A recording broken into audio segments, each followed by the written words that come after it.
2024 was a pretty good year for me. Started out the year by doing the Florida Trail, which is a trail that runs from the bottom of Florida all the way up to Pensacola. I hiked about 1,250 miles on that trail, and it took me about 3 months to do it. After that, I went to work and just kind of got back to life. It was a good year to save money for the adventures to come, which brings me to the point of this video. What are my plans for 2025? What trails will I be hiking? We're already a couple months into the year, almost. January is nearly finished and February is right around the corner. So I'll be starting out by doing 400 miles on the Arizona Trail. And the Arizona Trail is an 800-mile trail that runs from the Mexican border to the Utah border. And I've done it several times in both directions. And I'm missing that 400 miles to complete my 5th thru hike. So I'll be starting in Sunflower, Arizona and heading south to the Mexican border.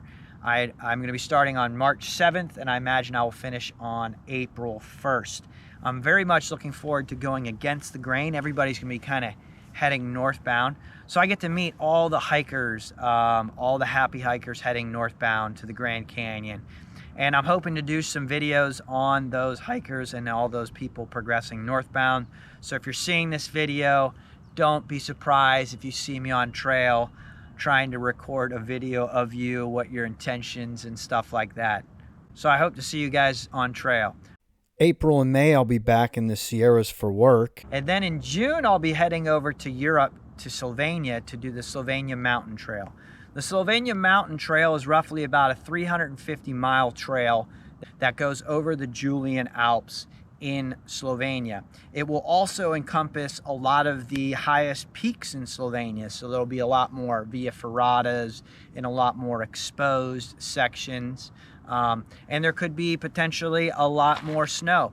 The last time I was there in 2023 when I did the Via Alpina Trail, there wasn't much snow, and then there was a late snowstorm that happened, and then dropped quite a bit of snow in the Alps, making it a very interesting thru hike starting in late May. This time I'm kind of giving myself a couple extra weeks so to let the snow possibly melt if the same scenario were to happen.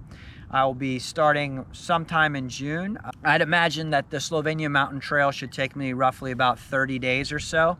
After I finish up the Slovenia Mountain Trail, I'll be going over to Italy, where I'm going to be hiking some Alta Vias. Now, the Alta Vias are in the Dolomites section of Italy, which is kind of like the northwest quadrant. It's kind of close to Tyrol, Austria, and that area. They run more or less north to south all along the Dolomites. And I believe there are 7 of them. I could be wrong on them, but I believe there's a total of 7 Alta Vias. And I want to do 2. I definitely want to do either 5 or 6, Alta Via 5 or Alta Via 6. And then I would like to do another one as well. It's all going to be based on timing and when I finish the Slovenia Mountain Trail to how much time I have available for that trail. The Dolomites are incredible, and I really enjoyed my time there in 2023, and so I want to recreate and do more miles in that beautiful area of Italy. After finishing my Alta Vias, I will be going over to Spain. I will be heading over to Madrid, and my plan is to meet up my friend Pedro Pablo Garcia Ortiz, and another friend, Danny, will be heading from Madrid, and we'll be going and doing the Camino Los Faros, which is on the dead coast in Spain. It's kind of like on the northwest shoulder of Galicia. It is part of the Caminos and the Camino systems. I've done 3 other Camino trails in the past, the French, the North, and the Portuguese. And I really enjoyed them. It's been a very long time since I've done that, and I wanted to get back out there and do another Camino. This is kind of a short Camino. I believe it's 8 stages, so 8 days. And they're kind of relatively chill days, so I don't imagine that to be difficult whatsoever. But I'm very much looking forward to spending some relaxing days on trail in northern Spain with my 2 Spanish friends. After I finish up my hiking in Spain, my next trip is going to be to the Himalayas. I've been very fortunate to spend quite a bit of time in the Himalayas, and on March 2023, the Nepali government dropped some news on me, and I'm sure a lot of backpackers, that Nepal was required all hikers going to Nepal and hiking in Nepal to be required to have a guide. And while I know that's necessary for some people, and that may be necessary in some areas, in some regions in Nepal, I don't think it's necessary for me everywhere. And so that kind of put me off of going to Nepal, with the fact that I had to walk around with a guide. I really don't like to do guided expeditions. I'm pretty confident and capable myself, and I just don't like to have guides with me. I feel like I'm obligated to a timeline and time constraint, and I don't like that. So that put me off Nepal. Well, after talking to a lot of friends that have been in Nepal since 2023, apparently that new law has not come into fruition, and everybody is just kind of looking past that. So because of that, I'm going back to Nepal.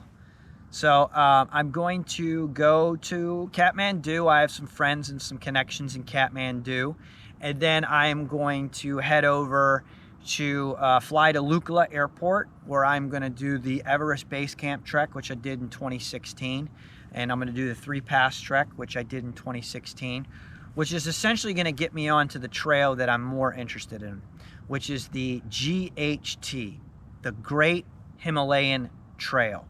And that is my goal, is to do that trail. It's the highest trail in the world. The Himalaya Trail traverses the whole mountain range of the Himalayas across all the countries: Bhutan, India, China, and Nepal, and Pakistan. And so in the Nepal section, I believe it's 1,100 miles or 1,700 kilometers, and it runs east to west or west to east. It's up to you. There is a lot of the sections that you need to have permits and guides and stuff like that. And so I want to do as many of the miles that I can do, or kilometers, on my own without that. So I've looked at the map and I've done some research into the areas that I can and can't go. So I'm going to start in the Sagarmatha National Park, and I'm going to head west, and I'm going to hike all the way over to the Annapurna Circuit and maybe a little bit further. My goal will be to hike a couple hundred miles at least of the Great Himalayan Trail. I'm familiar with the Annapurna region. I've been there before, twice, and it's gorgeous. All of Nepal is gorgeous, and it's a different style of hiking.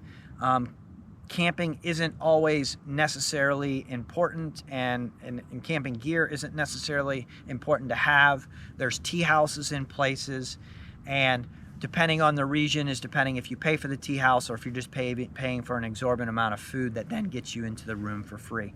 Regardless of that, I'm going to go there because I loved my time in Nepal, and I just love the country, and there's no better mountain range in the world to just gallivant across.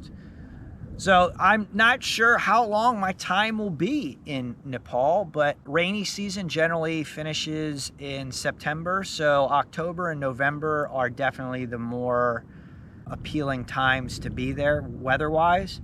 So we'll see, but my guess is that I will go somewhere in the month of September nearby in Asia to hang out, to let time pass before I go into the Himalayas. So 2025 is looking pretty cool, man. So if you guys are interested in seeing any of these adventures whatsoever, please hit that like, hit that subscribe button right now, and get those notifications on so you can get notified when I'll be posting next. That's my plans for 2025. So I hope to see you guys out on trail. This is Cav saying keep calm and hike on, guys. Peace.